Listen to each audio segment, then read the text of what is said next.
If you play guitar 2 or 3 hours a day and feel like you are not improving, you're not alone. And what if I told you that you're actually playing too much and that might be exactly why you are not improving? A lot of my students have been stuck in this situation and it's really frustrating. But not as frustrating as the waterfall levels on Cobra Triangle. That stuff's next level. That's exactly why I made this video. I'm gonna show you how to make the most out of your practice time and point out some of the most common mistakes that might be holding you back. If we've never met before, welcome in my studio and in my channel. I'm Stefano Rossi. I'm a guitar teacher, I'm the director of the Dupi Music School, and in my spare time I wonder which of these two toadettes is the cutest. What?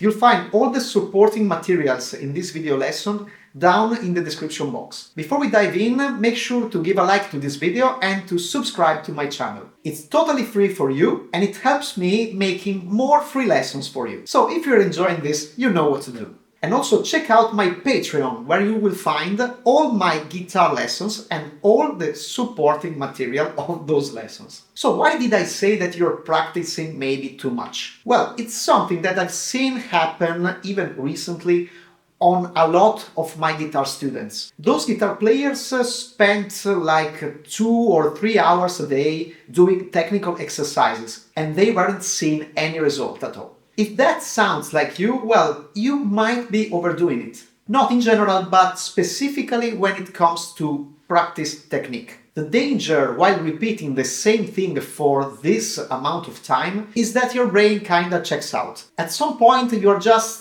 doing a lot of motions and you don't understand if you're making the right gestures or the wrong gestures. Most beginner and intermediate guitar players don't need more than 30 to 45 minutes of technique practice a day. Maybe 1 hour. But in this practice time, you must be very focused on what you're doing. You must pay attention to your movements and correct all the mistakes that you make. Done right, it's more than enough to see consistent improvement. If you go beyond that time, you'll probably end out with tired hands, tired arms, tired back, but with no improvement. So here's my first big piece of advice. If you have 2 or 3 hours to practice, don't spend the full time on technique.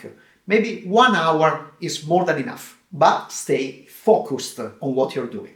If a sequence doesn't sound clean, slow it down. Ask yourself, why can't I go faster? Is it because of the picking hand? Is it because of the fretting hand? Speaking of which, one of the most common problems with speeding up is tightness in the picking hand. You understand that the hand is not moving fast enough, so you tense up a lot, you put a lot of strength on the pick and you are not going anywhere. In fact, some people with this approach tend even to slow down their playing because they try to play with a lot of strength on the hand, but that's not how you get the results that you want. Take a look at this simple power chord exercise.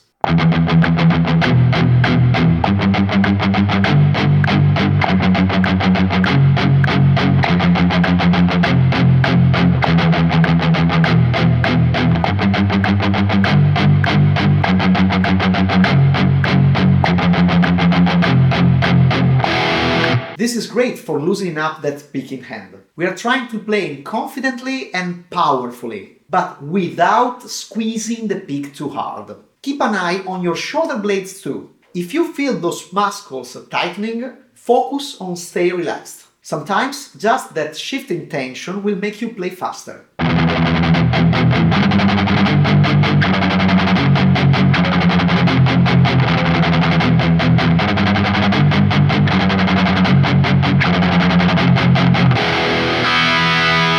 Another super common issue is lifting your index finger of the fretting hand when you are not needed to. Check out this sequence.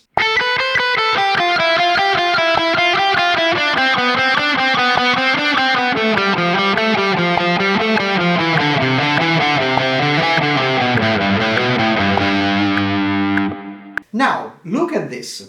If I play like this,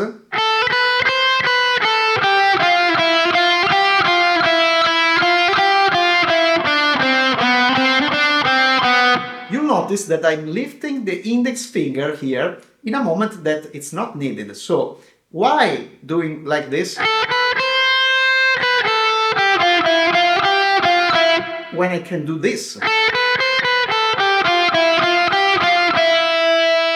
See how the index finger lifts off? That little move shifts the weight of your hand, and not in a good way. So, if you keep that finger pressed, the weight stays where it should, and the whole sequence feels more stable and easier to control.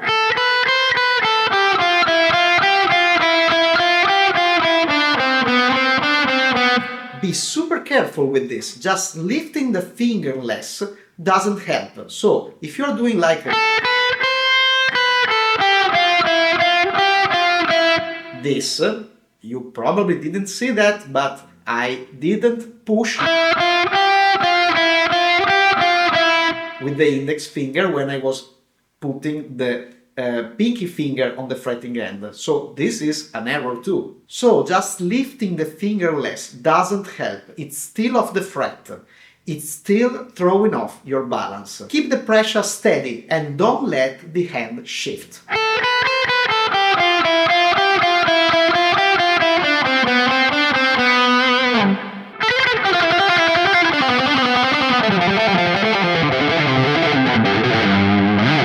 Last tip, and I tell this to all my students, don't just play an exercise the way that it's meant to be played. Try making it your own. What happens if you take the same lick that we've seen before and instead of just repeating the last note to begin with the second bar, we move the lick up one note on the scale. Check it out.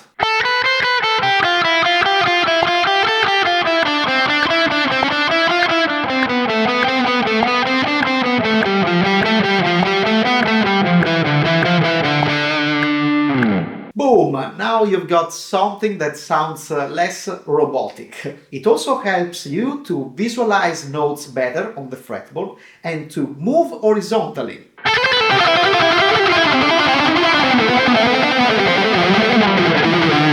And once you've modified the lick, why not using it in improvisation?